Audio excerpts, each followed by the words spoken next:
Hey Virgo. Okay, so on the bottom we have the Six of Cups.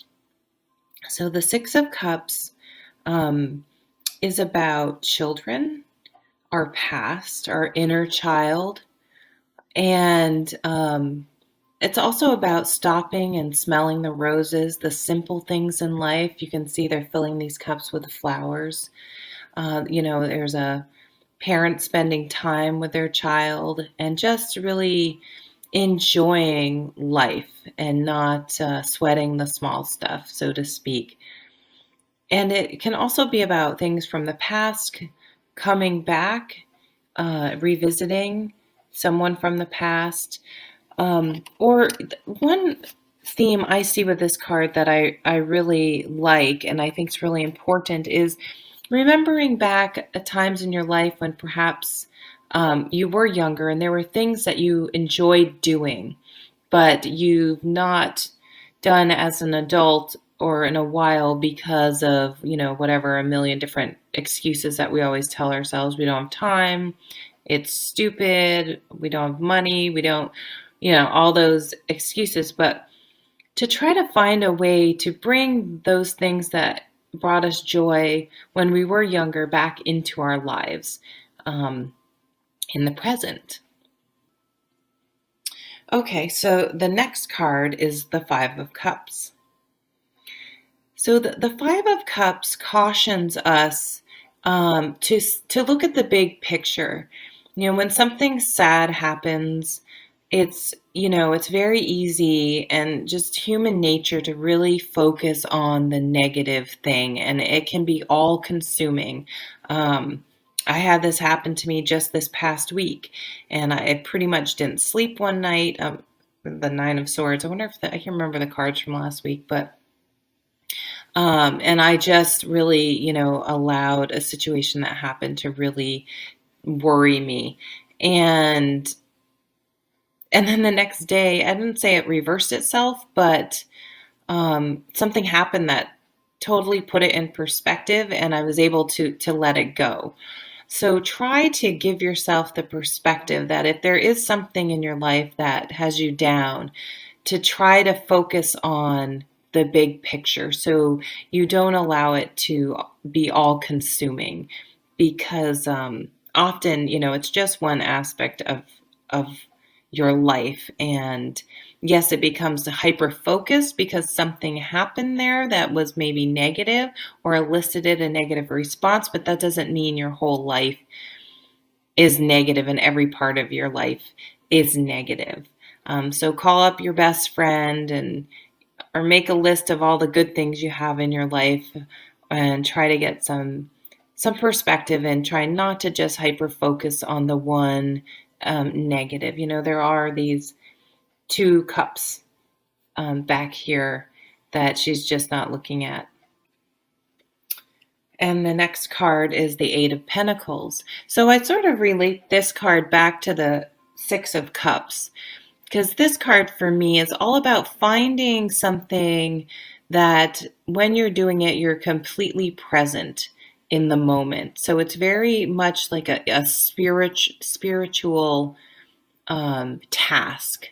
And I mean, it can be anything from meditation to yoga to running to um, working with flowers, working with children, and anything like that. That when you're doing this task, you're not worrying about these spilled cups here. You're completely present in the moment. It takes you out of sort of that negative thought pattern that humans do. We all do it. And you're focusing on something that is really absorbing your attention and is bringing peace and satisfaction. And this could be anything. I mean, there's absolutely no rules to this. It's just whatever really is feeding your soul in a healthy, positive way. Wow. Yeah. And then we have the Ten of Cups. So I think, this is about happiness and fulfillment. There is a family aspect to it this week.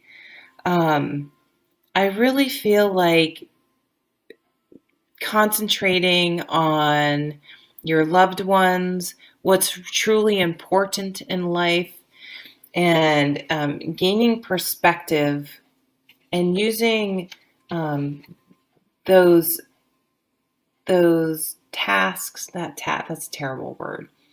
Um, Whatever brings about the Eight of Pentacles, that present feeling in your life, and not focusing on the negative things that happen, but looking at the big picture, the overall picture. That that's what's going to lead to happiness, because we can't avoid spilling cups. It's just not possible. But we can avoid, and it takes practice and work, is focusing on these cups instead of these cups.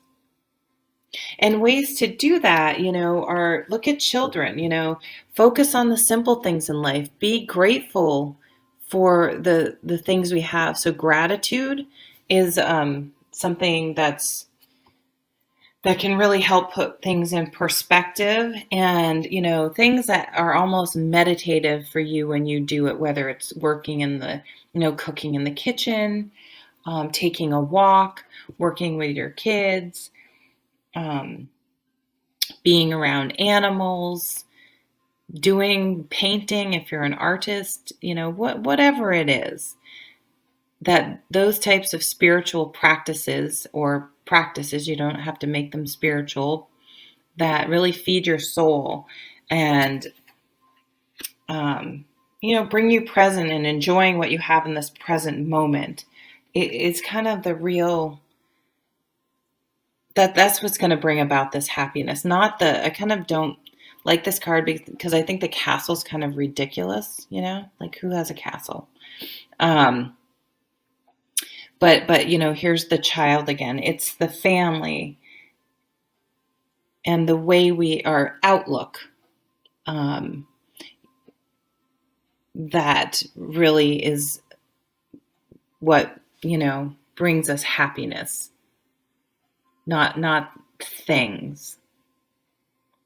So I think it's a really nice message this week, is to try not to get caught up in negative thought patterns, and try not to, if something bad, something negative does happen, to make sure we keep it in perspective, and that it's just one, part of our life, and it doesn't have to contaminate and spill over into every other part. So lean on your friends, or really do a lot of positive talk, self-talk, and try not to go down those negative thought pattern excuse me, spirals.